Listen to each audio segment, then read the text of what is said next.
Greetings, podcast fans. Peter Dyke here for another edition of the Poly Podcast. And my first guest today is Mr. Richard Colassa. Hello, Richard. Hey, Peter. How you doing? I'm fantastic. I'm glad to be back. You know, we're on a regular cycle this year, Richard, for podcasts. We're trying to do one a month. You know, we just weren't able to keep up with two a month. Well, I'm glad to be here anyways. That one or two, I'll do both. It doesn't matter. Happy to Yeah. do it. Well, you're with WL Plastics, and WL's been a big supporter of the Alliance in many respects.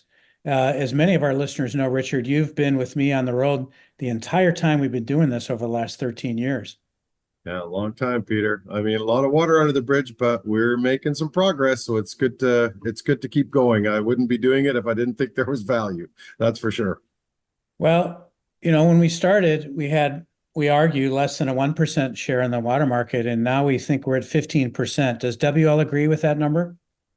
Yeah, WL agrees with that number. It's up and down from there. I mean, because it is cyclic. We're right in the middle of construction season right now, and it's really hot and heavy. Everything's going, and people are starting to book all their projects. So we're seeing a nice little spike right now. So it's probably a little bit higher than that.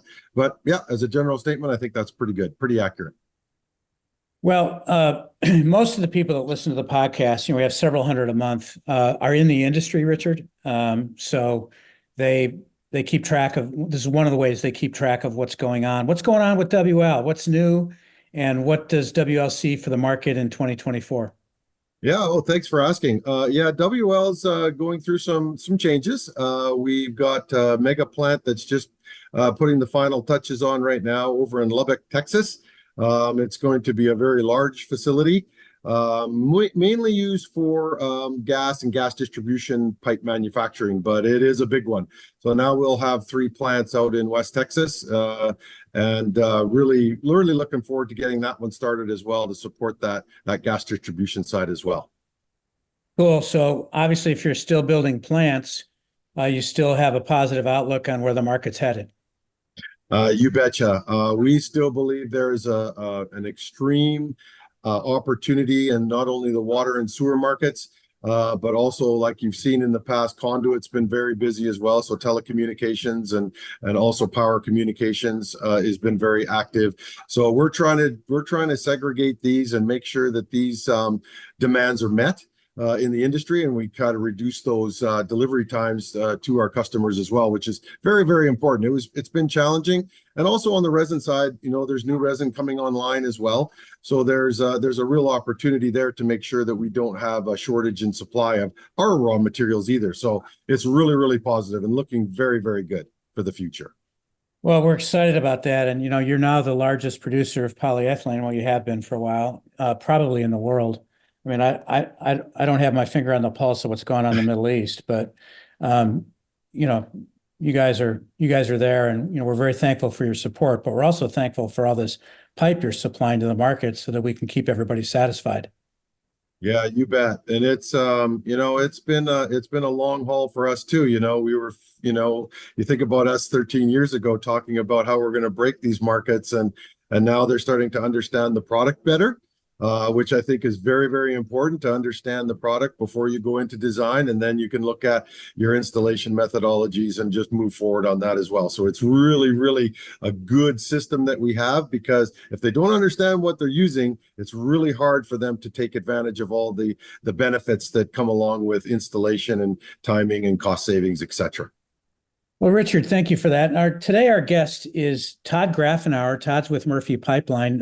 Todd resides up in Wisconsin, but Murphy's primary market is down in Florida, where WL sold an awful lot of pipe. And today, Richard, we talk with him about education. We talk about his social media presence and the success that social media has given Murphy Pipeline, certainly. But, you know, I mean, as excited as they are about social media, it's their great work and their great education that has made them the dominant polyethylene contractor in the United States.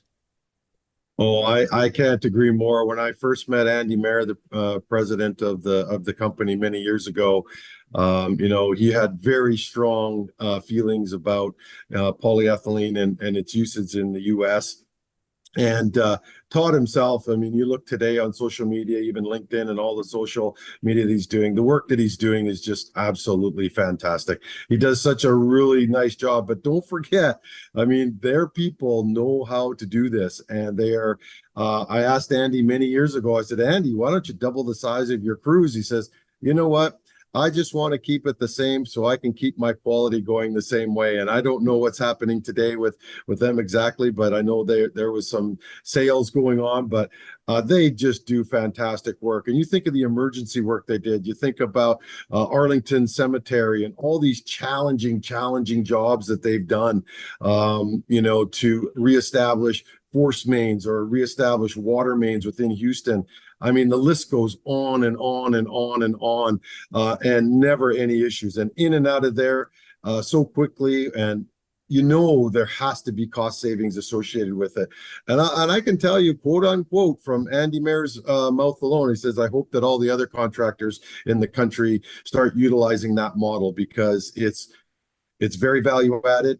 And once you understand the product and start moving into the proper methodologies of installation, you're not going to have problems and your customers are going to be very, very satisfied.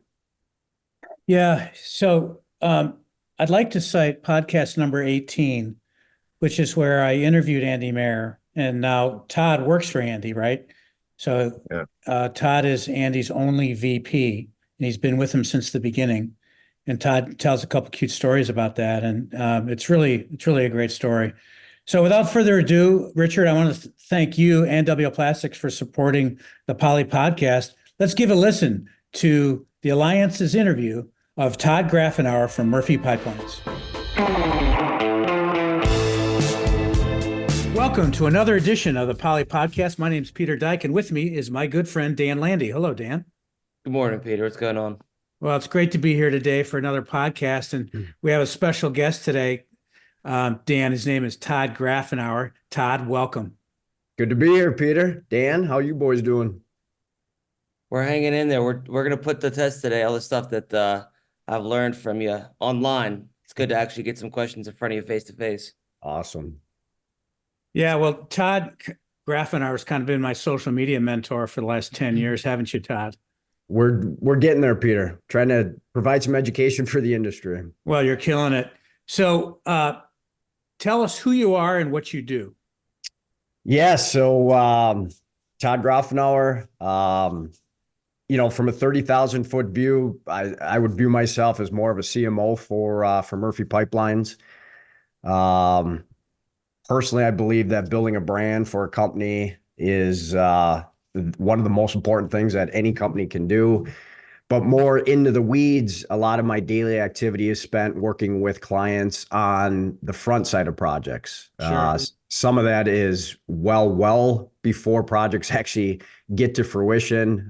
Some of it's been 10, 15 years working with communities before they actually get into a project, but really helping to hold their hand on polyethylene as well as trenchless. Yeah, for sure. So just quick backstory for some of our guests that listen to us, Todd, that may not know Murphy Pipelines. So a couple of years ago, Todd, I had the pleasure of interviewing your colleague, Andy Mair, the CEO of Murphy Pipeline, shortly after you guys sold. Hopefully you took some time to smell the roses and enjoy the fruits of your success because, you guys are the market leaders in trenchless for polyethylene in the United States. I wouldn't disagree. No, we haven't smelt any roses, Peter. You're working too hard. I don't see Andy ever retiring, to be honest with you. Many of our top guys are the same way. We want to get after it day in and day out. So, well, that's what sets you apart. And that's one of the reasons I wanted to get you on the podcast, because you're the man behind the scenes. I don't really think you travel all that much. I don't know, Todd, do you? I don't travel as much as I used to, with the ability to meet with people online now through webinars and whatnot to provide education has gotten a lot easier. But at least a couple times a month, I'm usually gone on the road. A lot of the things that we've been doing that has really helped us is job site visits to bring large communities in the area out to a job site. So a lot of my traveling these days has been that. Oh, cool.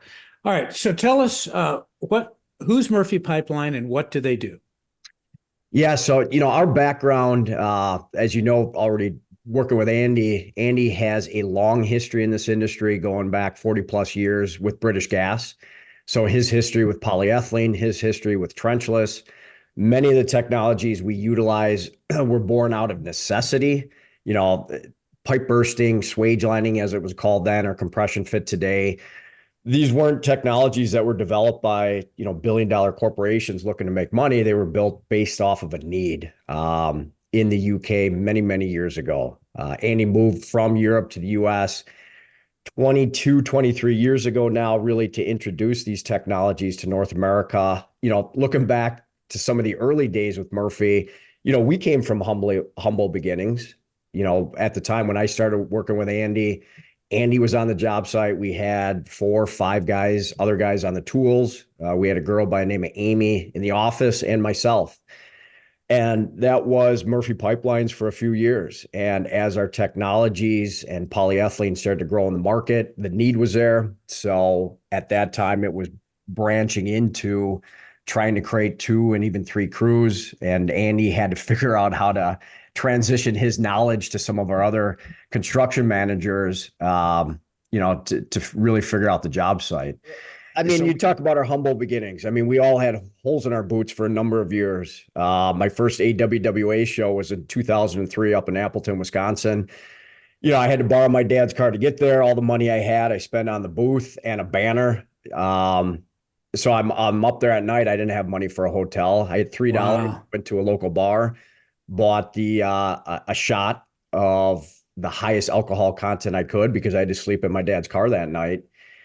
Woke up in the morning, it was 30 some, low 30s. I was so cold that thankfully the hotel was connected to the conference, so I could sit in the hot tub for 2 hours to warm up. So that's kind of where we come from a humble beginning standpoint. But you look at our company today where, Andy's still the leader. We have guys like Ed Steele, our general manager, who is as tough as they come. Ernie Brown, our COO, tremendous knowledge, tremendous dedication. Richard Crow down in South Florida, who has just a phenomenal background, not only in engineering, but also construction. You look at the project management that we have today that, there's a reason why we've gotten to the point where we're leaders in the industry. Yeah, for sure. So, Andy tells me you're the educator. So you're the only VP.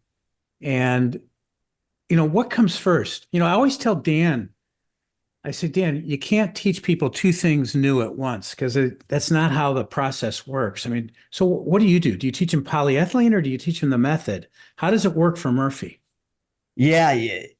So very early on, we had to figure out that we needed to build a brand for Murphy Pipelines. The problem is, if you go back to 2003, 2004, as we're having conversations with cities about Murphy Pipelines, or even trenchless as a whole, it was irrelevant because if a community back then didn't know about polyethylene on the water side, or didn't have any knowledge of it, everything else was irrelevant. So we really had to start at a place of HDPE pipe. Mm-hmm. So even early on with our social media or early on with any marketing that we were doing, everything revolved around HDPE pipe.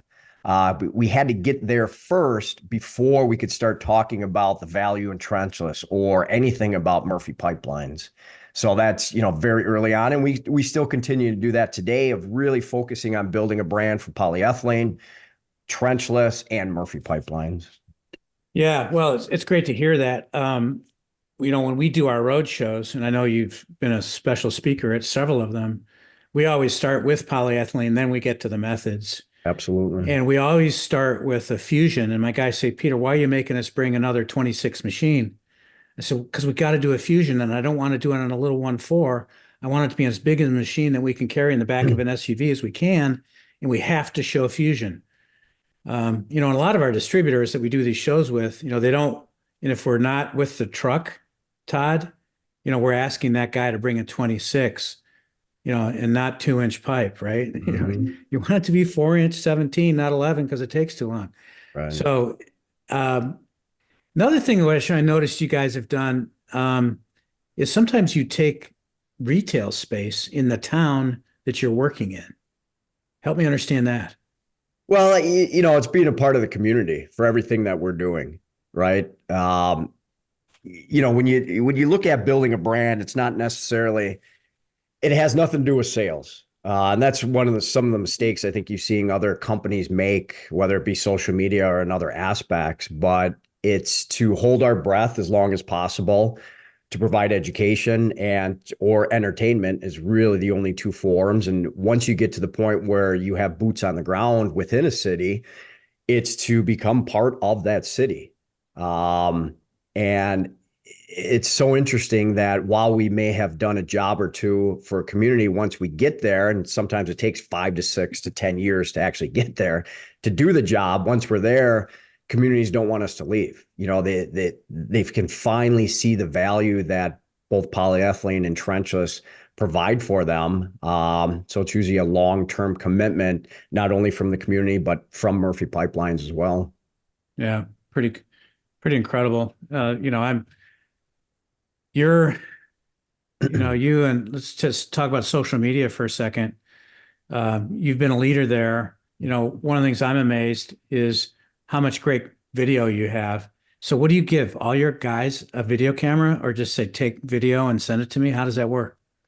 Yeah, it's a great question. One that we get a lot. I think part of that is, I'm not sure if people realize how much pipe we actually put in the ground. So to have the library of pictures or video that we have, you have to have the opportunity to put pipe in the ground. So, going back to 2005, when I went to, used to drive everywhere to Fort Wayne, Indiana, I was the picture video guy, if you will. That's how all of our crews knew me when I would show up on a job site. And that's all I wanted to do was to capture all this, because people just, when you talk to somebody about trenchless or polyethylene, it's very difficult to actually understand. Fast forward to today where we have 10, 12, 14 projects going on at once. Part of that is we do have an employee program where we help employees to make a little bit of extra money, where we have contests every month. iPhones or any phones right now are just as good as the original camera that I still use today as far as taking pictures or video. So it's very easy to do, where I'm getting 5 to 10 of these images every day from our staff out on the job site. And these are, guys on the tools that are in the trench. And Andy, one thing Andy has done phenomenally over the years is to build that culture that everyone buys in, that of what we're trying to do, what we're trying to accomplish. So yeah, they might make a little extra money doing it, but they believe in what we're doing, and it shows with the amount of footage that I get. Yeah, well, some of the best footage we have in our education is from you guys, and we're starting to get better about giving you credit whenever we can. We have a new rule: nothing goes in a deck unless it's got an attribution. So, right, Dan? Yeah, Todd, one of the things that, so Peter gets on me a lot. I'm supposed to give him more content for LinkedIn. And, so most of the stuff that I'm coming up with is, technical stuff engineers are asking. So it's not really fun stuff people want to read about.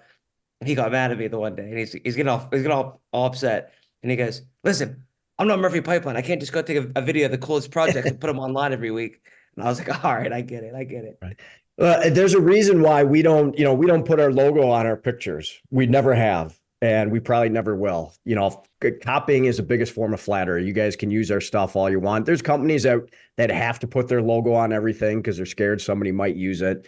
But again, Andy says this best, that there is so much work within this industry that if people want to steal our stuff, they steal our stuff, because again, the end goal here is to continue to expand that polyethylene is used within more and more cities. The first time I met Andy 21 years ago, he invited another contractor to be on the job site with him.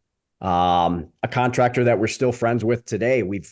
Andy has taught many contractors in this industry pre-chlorinated pipe bursting. He's taught many of them slip lining and compression fit. The vast majority of those relationships we still have today. Some chose to go another route, which is fine. That's the world we live in. So, expanding and helping other people, even contractors would call us for challenges. We're happy to help them. We've had that happen many times. Again, we want polyethylene to be successful.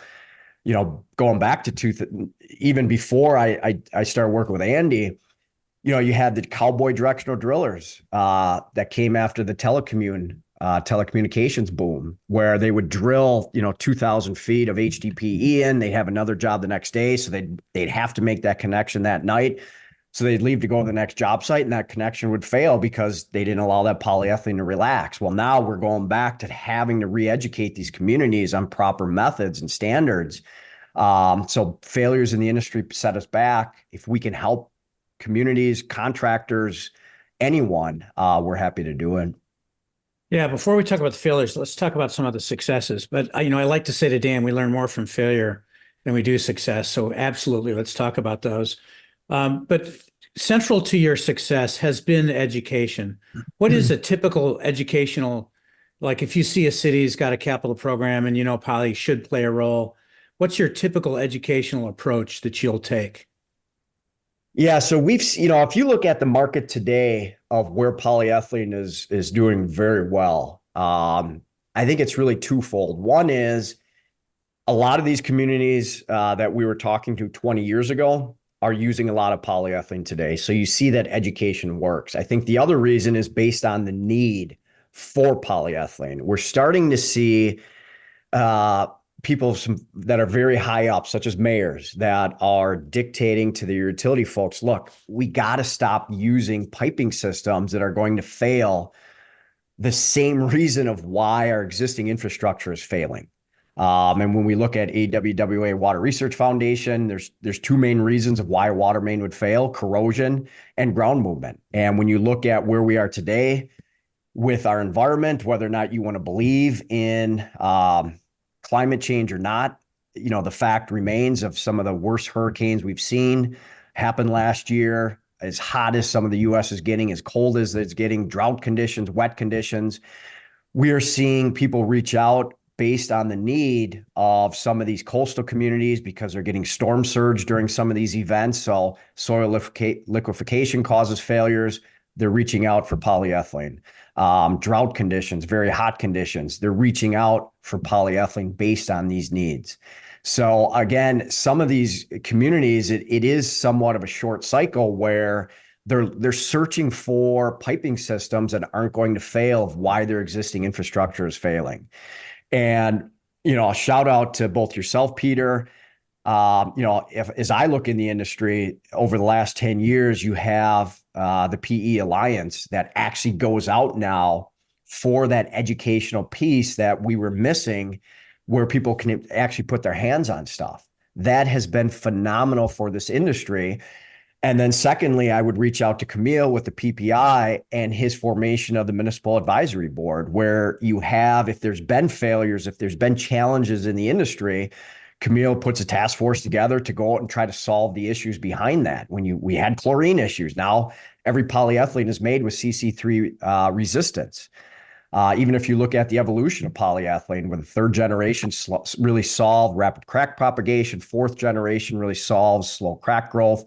So if there's been a challenge, that's really been solved. And now with all the research that exists behind polyethylene, you take what Camille's done and yourself has made it so much easier in the industry that when somebody reaches out, that educational cycle, if you will, is so much shorter. Yeah. So between PPI and the Alliance, we have helped that cycle, and it's reduced the burden on you because you are pretty much the only one that was doing it before the Alliance was around. I mean, we didn't start doing it until 2011. Right. I don't know how long the MAB's been around, but it was certainly before us. So it's had a chance to take hold. Mm-hmm. So it's really fun to hear you say that you've seen that the cycle time of a first use, a trial use, has been lessened.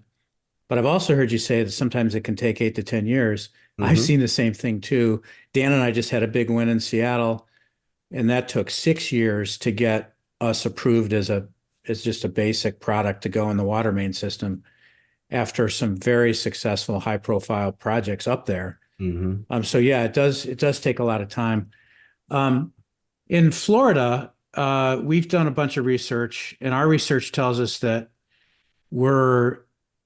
our market penetration is 72%. So 72% of utilities in the 15,000 to 250,000 population served cohort use poly at least once a year. That's not a market share number, but it's a penetration because not all of them are exclusive. What do you see in Florida as far as market use goes? Can you concur with that, even though you may not have the actual data? What do you see? Yeah, same thing. Central Florida was a big user of polyethylene early on.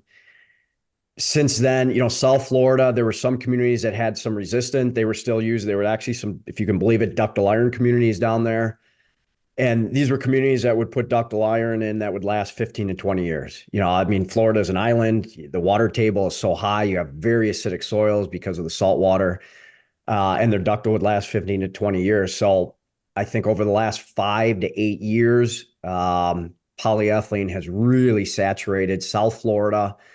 You have communities like JEA. JEA used to tell us there's no way in the world that they would allow polyethylene in their system. Now they're using it on the water side. We've done compression fit. We've done water pipe bursting there. Yeah, I did a roadshow there like 5 years ago, and they said, because my operator can't tell when he's drilling through it, I don't want to use it. Right.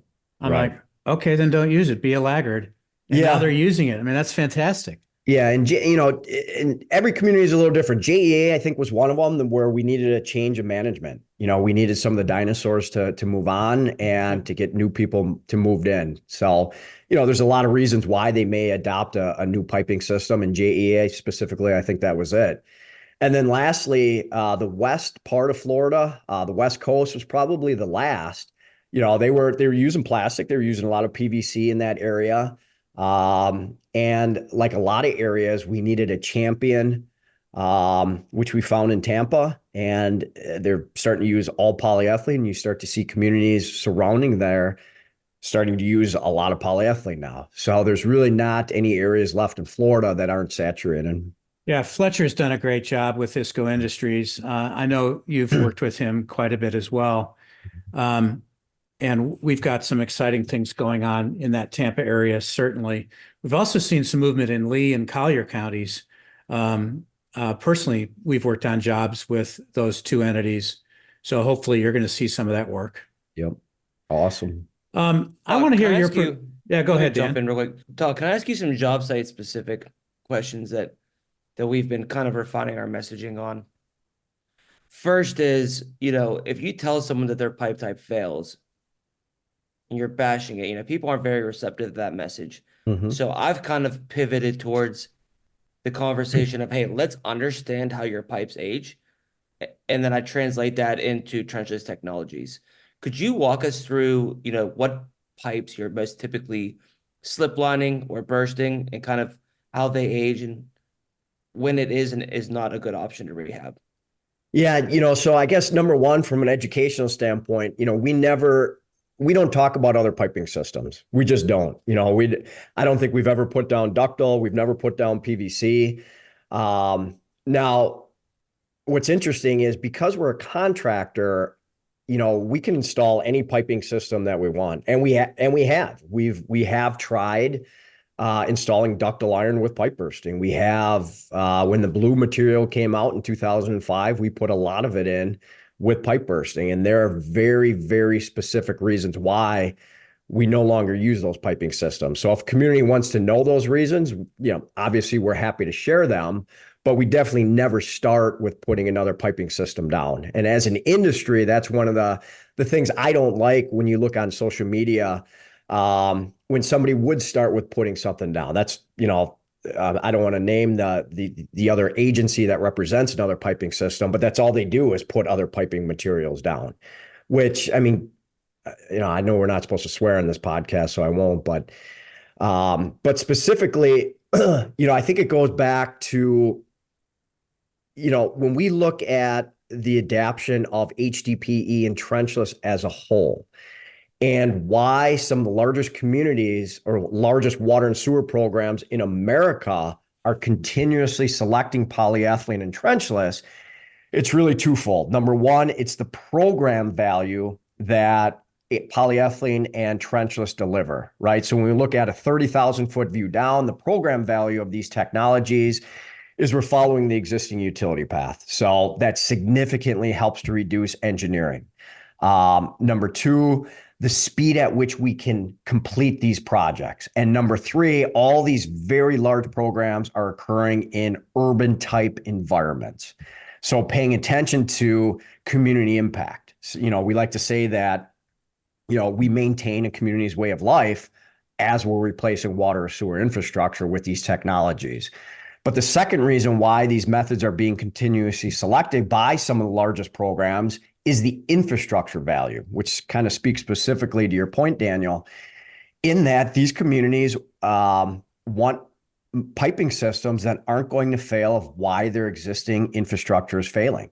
And that is corrosion and that's ground movement of why these systems are failing. So if you look at any other piping system besides polyethylene, you can get failures from corrosion, right? Any iron pipe could potentially corrode in the future, but even other non-iron pipes can potentially corrode based on ground movement. And you get to third, the long-term design life of once you actually start moving a fluid through that, specifically in Florida, once a blue plastic pipe hits 1 million cycles on the force main side, it starts to fail.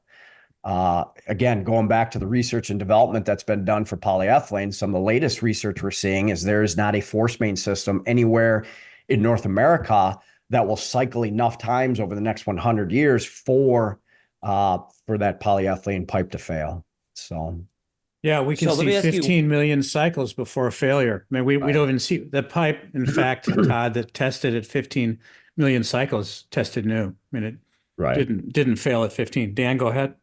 Yeah, this is probably the most important question I was hoping to get answered today. So, I like exactly how you described. We got that existing conduit built in the ground, right? We're taking advantage of that fact with all these trenchless methods. So, when we're going around telling engineers all the benefits of trenchless, and what information is most important for you to actually have to properly put together a bid and a plan for how you're going to execute a project? Yeah, the technologies we use aren't necessarily applicable to every project. Matter of fact, when we go through a feasibility study with a client, one of the first things we try to do is get to the point where, yes, these technologies are feasible. And here in America, that means that they need to be cost effective as well. Or they're not feasible could be for a number of reasons. So that would allow the design engineer or the municipality to move on with something different. And that's really our initial goal when we start to look at a project from a feasibility standpoint. Yeah, Which information are you considering at that point?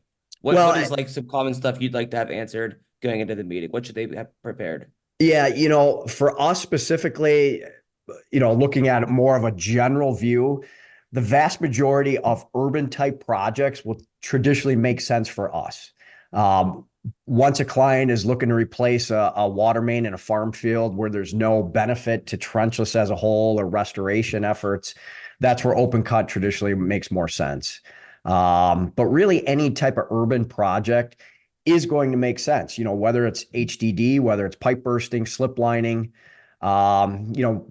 again, we could get in a very specific conversation here. When you look at pipe bursting, there are some challenging projects such as existing ductile iron, which we prefer not to aggressively upsize for a number of factors.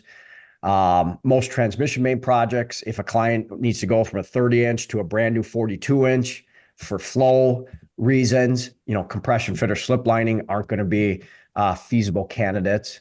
So I think you get more specifics on the technologies on which ones are feasible or not. So on the ductile iron, let's just say we want to do size on size ductile. It's 30 years old. It's pretty corroded. Any issues with that?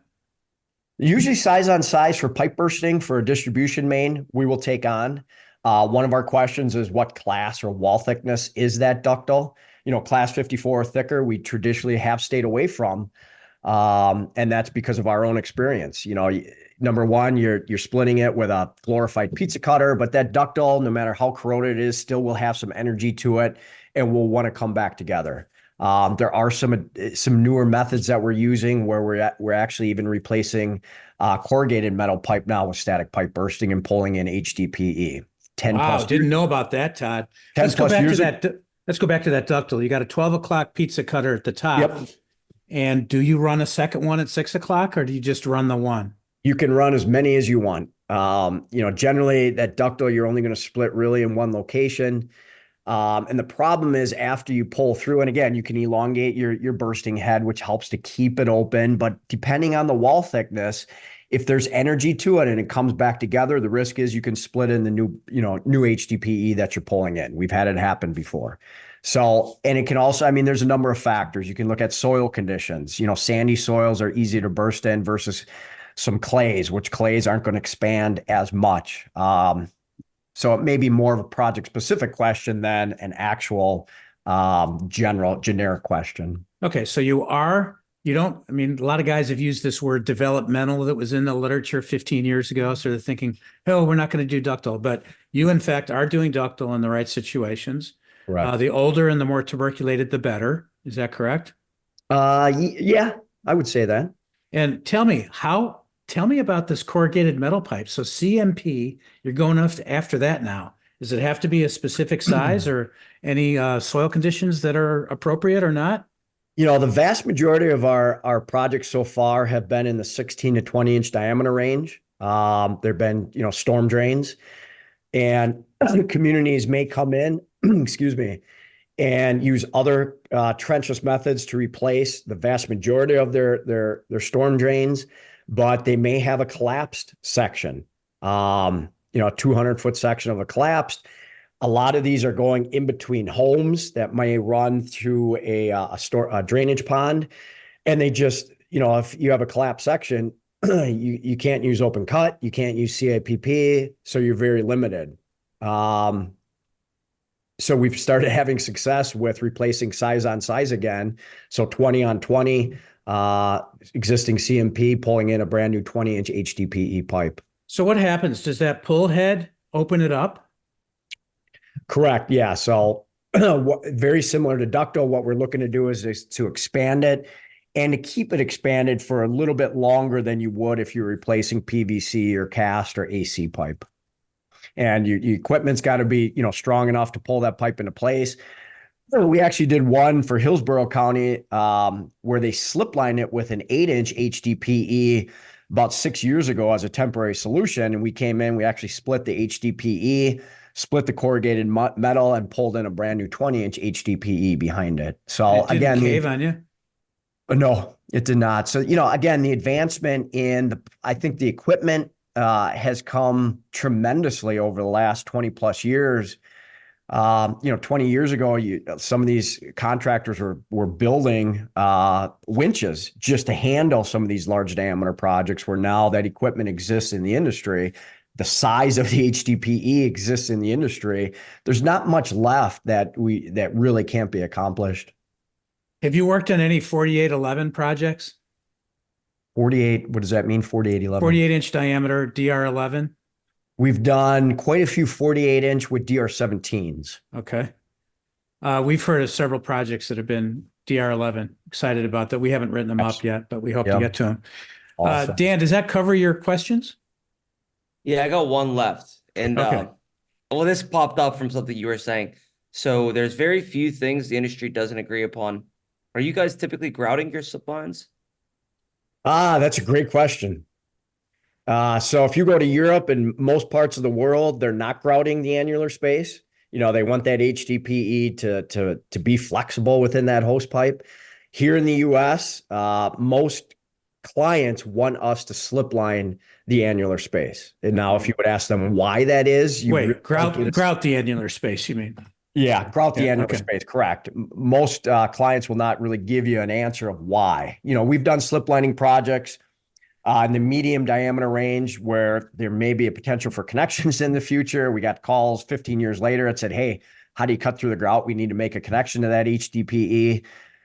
But here in the US, we've seen more of a standard to grout the annular space with slip lining. Yeah, I Our can't find the standard design guide. It seems like that's been passed down from somewhere, and I'm not sure where that originated, but I was wondering if you had an opinion on it. What was that's what that, Pete? everybody's used to doing. So our standard answer, at least mine is, if you're going to run a 1,000-foot run, just grout the first 20, 25 feet on either end. Keep it stable at the ends. And what do you think of that? I love it, Peter. We're hiring right now. Thanks, Todd. All right, let's go back to Florida. I know Hillsboro's in the Tampa area. Let's go back to Fort Lauderdale.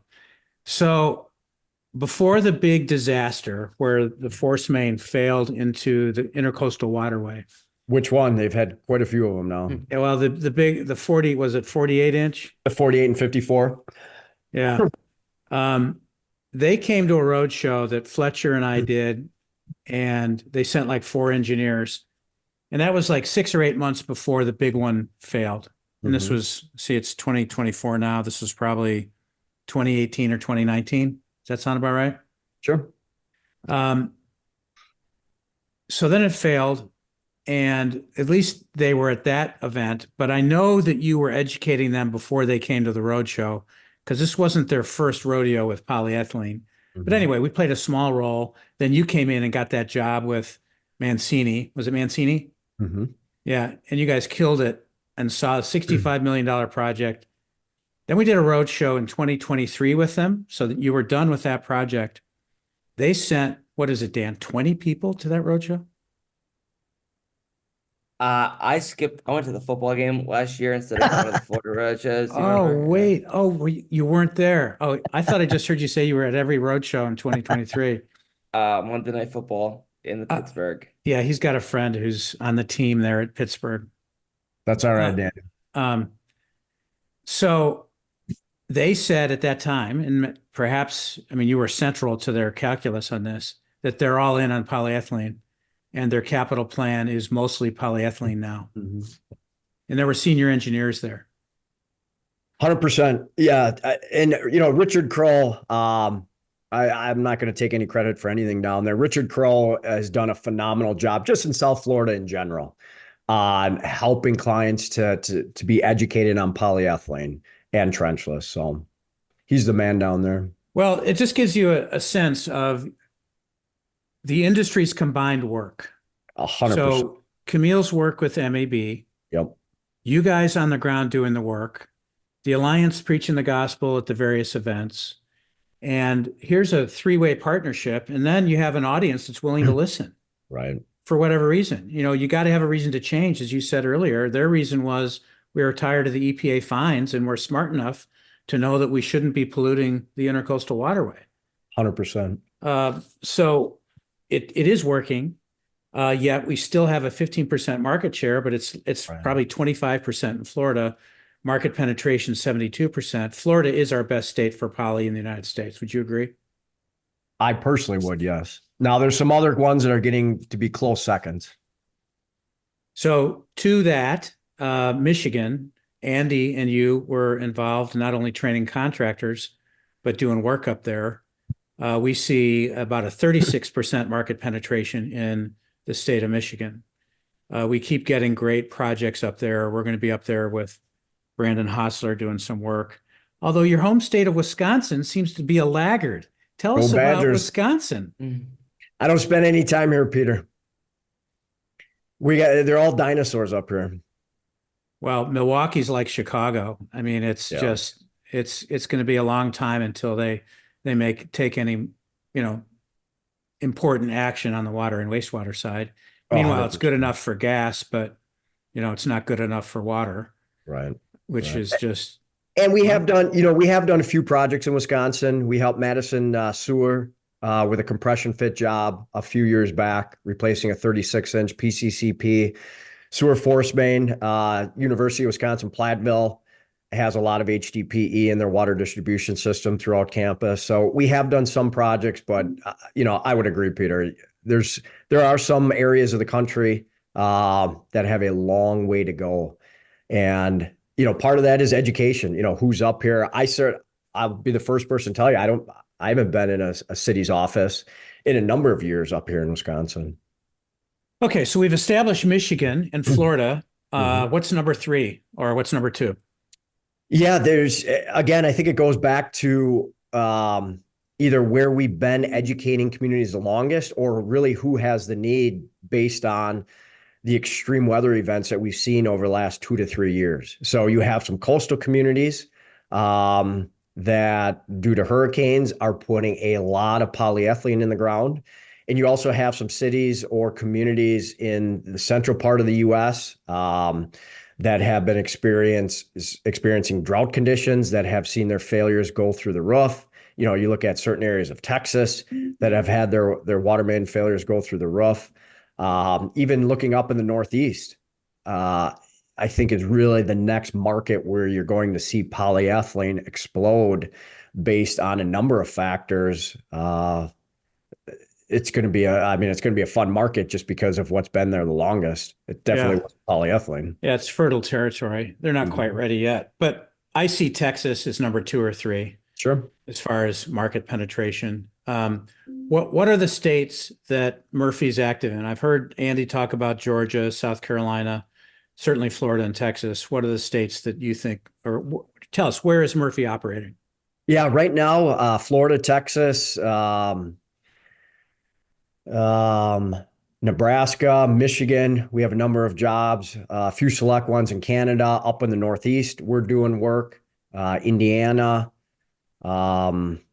There's a couple projects in Colorado that are undergoing. So, we've quite a few projects throughout the U.S. Do you guys live in a hotel, the field crews? Some do. Yeah. I would say the vast majority of that travel, yes, they do. You know, and that's tough. You know, any contractor that wants to move from one area to the next, that's not local, is you do need a special sort of a type of skill set amongst these workers to be able to do that. Right. All right. Let's get into fantastic, Todd. Thanks so much for the time you're giving us today. Talk to us about some of the issues that we come up with, both in the educational process, but also during construction. Since Dan and I are on the front with this a lot, would help to hear from you. You know, during the selling process or during the design development phase, when you're working with a new engineer and a new owner, what are some of the issues you see? Well, I think those issues have changed through the years. 20 plus years ago, it was communities that didn't know anything about polyethylene or didn't know that it could be used for pressure pipe. You know, there were a select few communities like Atlanta, like Houston, like Jacksonville that were using HDPE for sewer. But no one really knew that it was available for pressure pipe.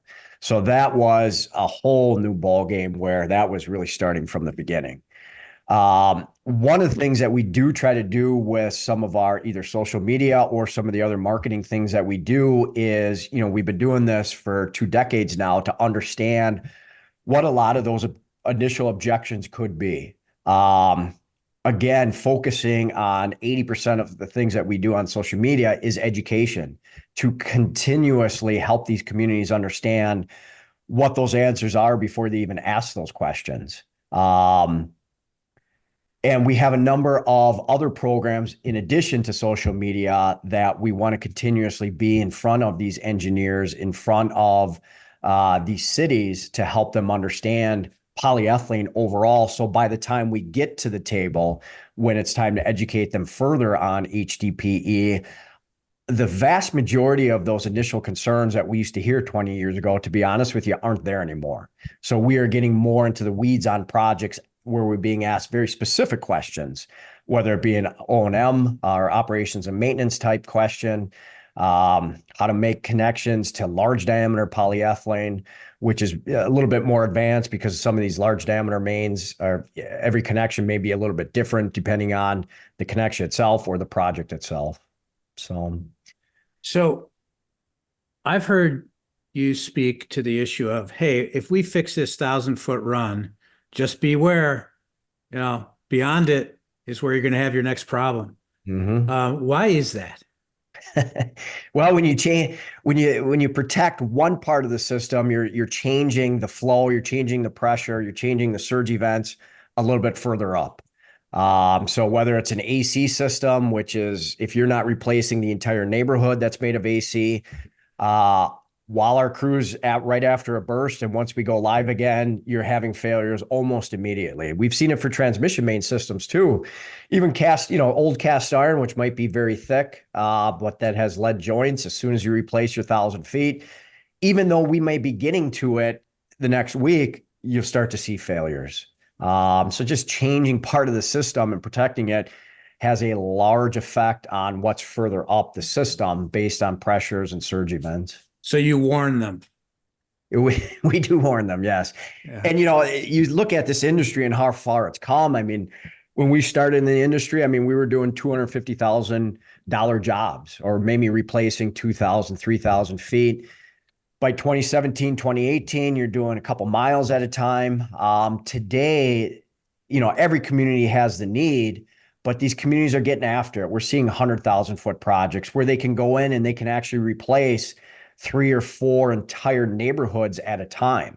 You're seeing these large transmission main programs that they're not just replacing 1,000 feet. They will get it at least a mile or two before they hit some major connection that'll protect their system. Well, yeah. And as Andy said in the podcast a couple of years ago, he said exactly what you said. He said, we were doing $200,000 jobs. That was a big job back then. He goes, now we're doing $10 million jobs. Right. And we're doing entire neighborhoods at a time. And it's tremendous cost value relationship. Absolutely. What are some of the typical in a major urban area? If there's a typical lineal foot cost, is it still around $150 a foot? I mean, I know it's not Houston where it's $100 a foot, but is there a consistency in that number? How long is a piece of string? It really depends on the specific market. If you're in South Florida where it takes you 2 hours to drive a dump truck, 5 miles, your costing is going to be higher versus once you get into some more rural type areas where it's easier to move around, your construction materials are down. But I mean, overall, the construction industry after COVID and with construction inflation has significantly increased. But that also means that open cut costs have considerably increased as well, probably even more so than trenchless, because they're using 90% plus more restoration on these job sites. So it really depends on the specifics of that individual market.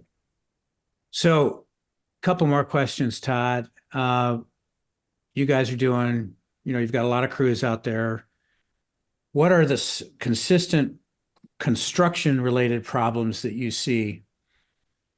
Are you seeing too many band clamps? You don't have a strong enough machine to get through them? Are you seeing soils that they didn't tell you about? What are the problems your crews see in the field, whether it's a burst or a drill? Yeah, I mean, all of the above. In general, pipe bursting is easy. It's till something goes wrong where the job site becomes challenging. Slip lining compression fit is the actual pull itself is easy. It's digging the pits and dewatering and figuring out that the ID was wrong of what you were told. So your pipe size is different. You got to order a new die. I mean, there's a million things, types of challenges. But again, it's construction, right? So things can and will go wrong. One of the things going back to our initial part of this conversation of progressing through the years is, Andy has the knowledge. I'm not sure if there's anyone in America that can lace Andy's boots. But it's ensuring that all of our superintendents and construction managers and project managers on the job sites have Andy's knowledge and are able to solve those issues when they do come up, which they come up on every job site. So looking at those challenges, it's not an issue. It's just having the knowledge to solve those issues when they come up. And that's one of the advancements that, I know Murphy has done as a whole is to get to that point to solve those immediately and move past them because those are going to happen all the time. So what do you wish you're about to have a meeting or you're about to start construction with a new utility that's never done it before? What do you wish that they knew? Ooh, what do I wish that they knew? Yeah. Here's a great example. We talk about the lead time on some of this stuff. So Omaha, MUD, which we've done a couple phases for now over the last couple of years. The first time we had them visit one of our job sites was in 2007. So that is a 14 or 15 year cycle before we actually put a stick of pipe in the ground. And it's not lack of trying. I mean, we had numerous times where I was in their offices, whether it be giving a technical presentation or holding in their hand on some of the issues. They're also a gas company, so there shouldn't be any issues with polyethylene because they were putting that in the ground for all their gas systems.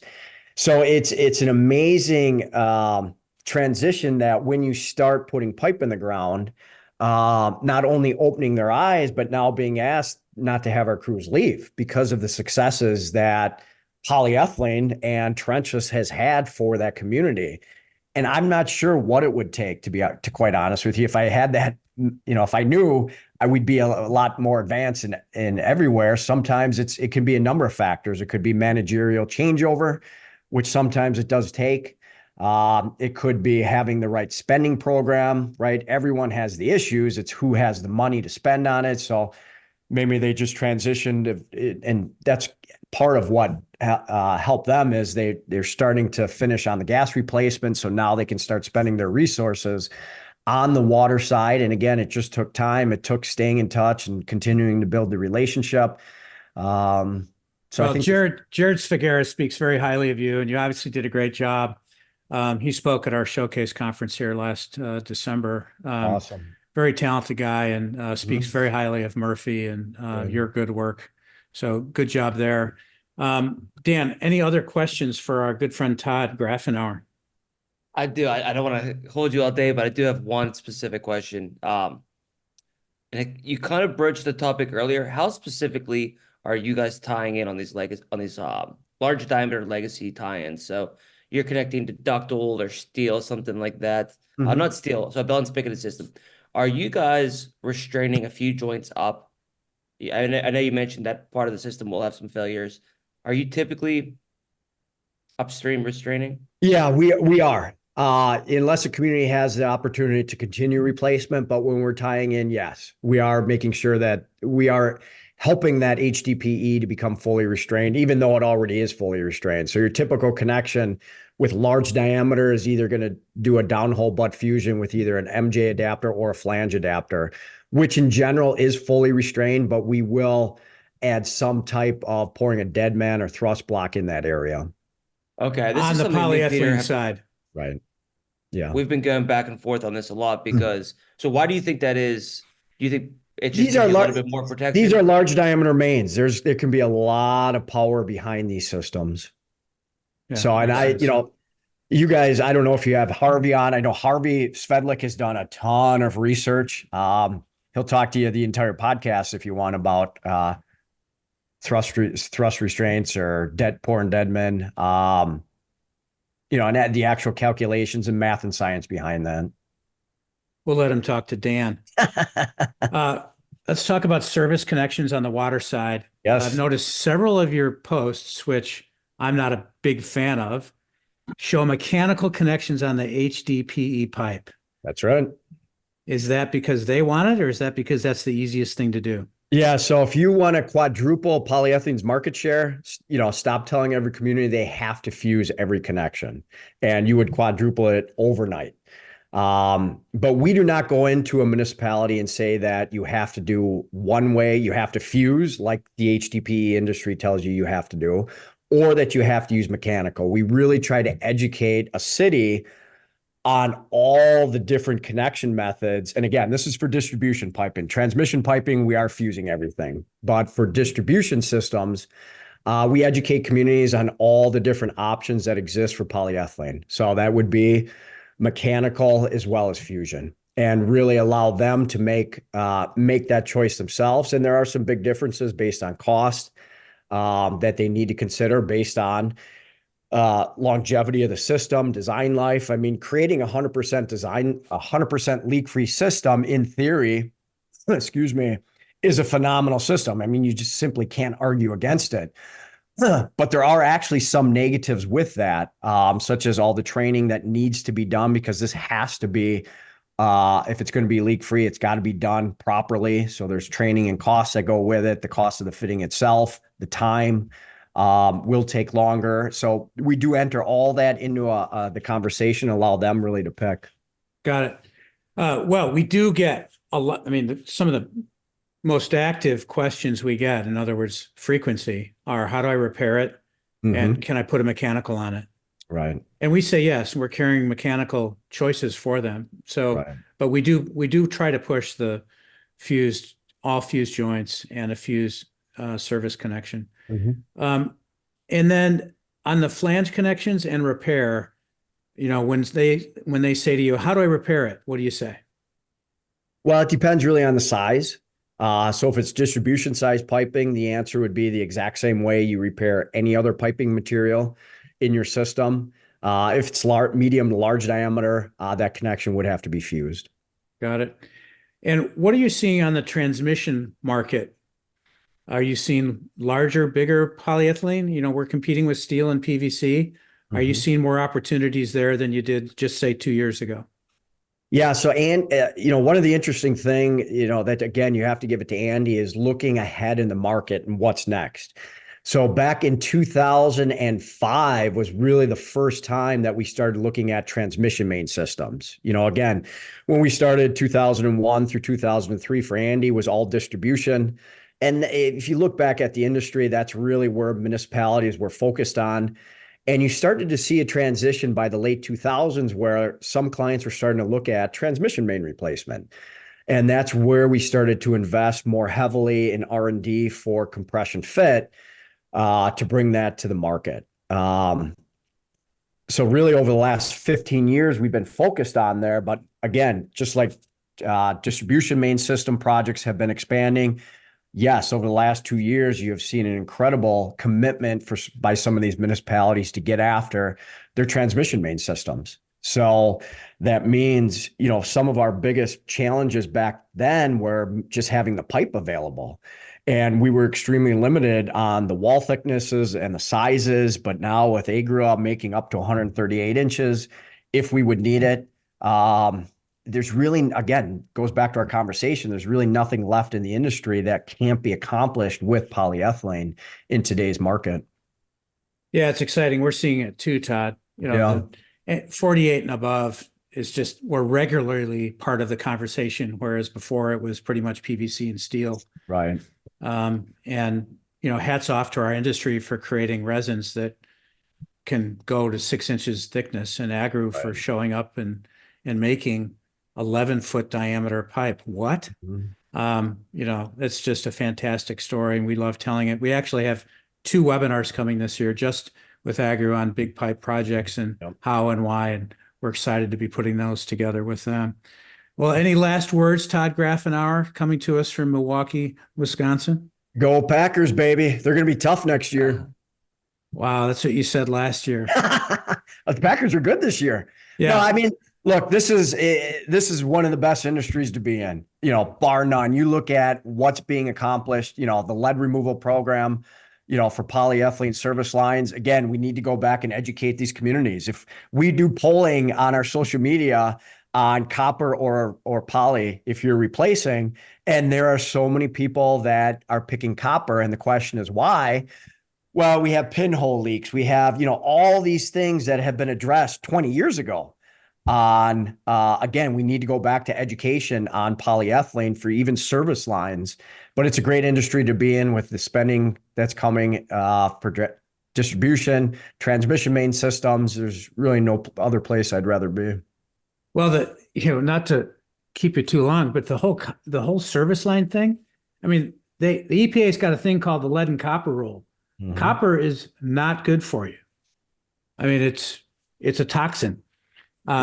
Is this conspiracy theory, Peter? No. I can get Andy on the phone right now. He'll jump up. Well, he agrees with me, so it's not a conspiracy theory. But the pinhole leaks in polyethylene from back in the day were first generation polyethylene. That's how they failed. 100%. And they're at 50 years. So what's the quibble? Right. But the new stuff, as you say, is up to the task of 100 years. And that's some of the great work of Camille that got us through that whole CC3 issue and chlorine failures. So exciting stories to be told. And that's why we have future webinars. Well, Todd Grafenauer, Murphy Pipelines, coming to us from Milwaukee. and Murphy operates all over the United States and Canada, I guess. So how do we get a hold of Todd Grafenauer? Reach out, murphypipelines.com, baby. You'll All find right. it. So for WL Plastics, I want to say thank you to them for sponsoring this webinar. Dan Landy, any last words? No, I appreciate you always answer my questions, Todd. I know you're not getting all of the work when I call you, but I do appreciate you answering the phone. Reach out anytime. Peter, and thank you. Continue what you're doing. It's paying dividends in the industry. Well, we love what we do, and we love the support we get from Murphy Pipelines. Keep letting us come out on the job site and taking more of our videos. And for that, that's a wrap. Peter Dyke, Dan Landy, and Todd Grafenauer, thank you for listening to this edition of the Poly Podcast.